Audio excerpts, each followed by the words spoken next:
Welcome to CARICOMP Insider, where high-tech facial recognition meets real-world intelligence.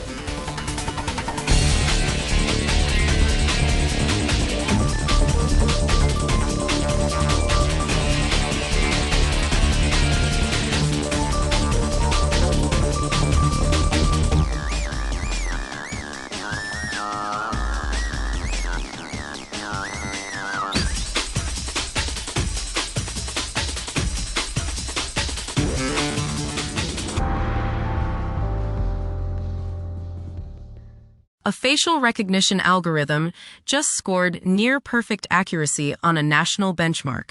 Then an investigator ran it on real surveillance footage. And the results weren't even close. If you've ever chosen a tool because it topped a leaderboard, this one's for you. NIST benchmarks are the gold standard in facial recognition testing. Agencies trust them, vendors brag about them. But here's the driving question. Does a lab score actually predict how a tool performs on your worst-case photo?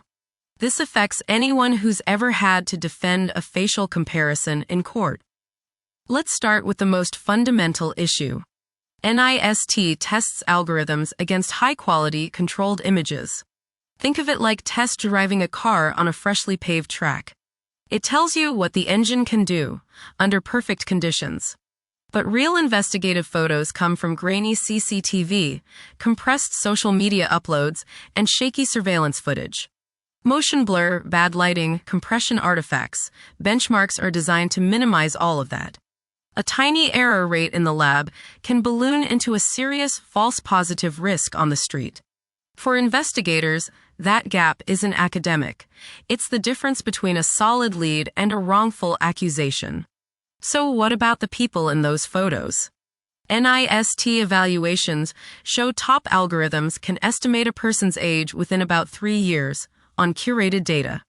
But peer-reviewed research confirms these tools don't fail equally across demographics.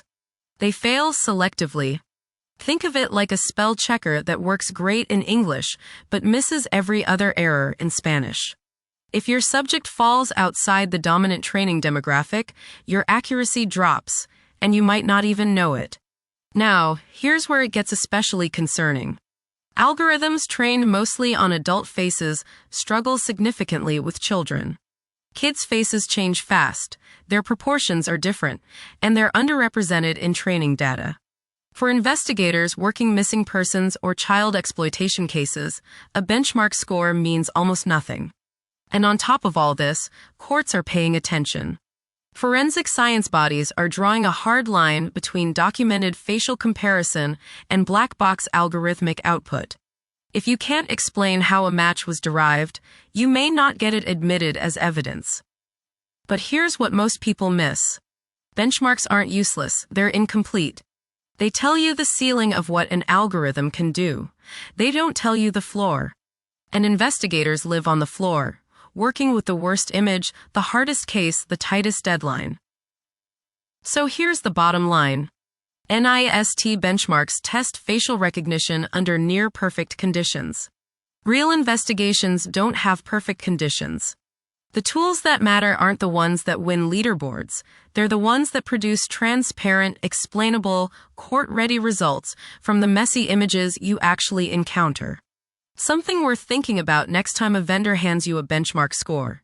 Ask them what happens when the lights are bad, the camera is cheap, and the subject is a child. Now you know something most people in this industry don't. Use it. And when you're ready to put it to work, caricomp.com. We'll see you tomorrow.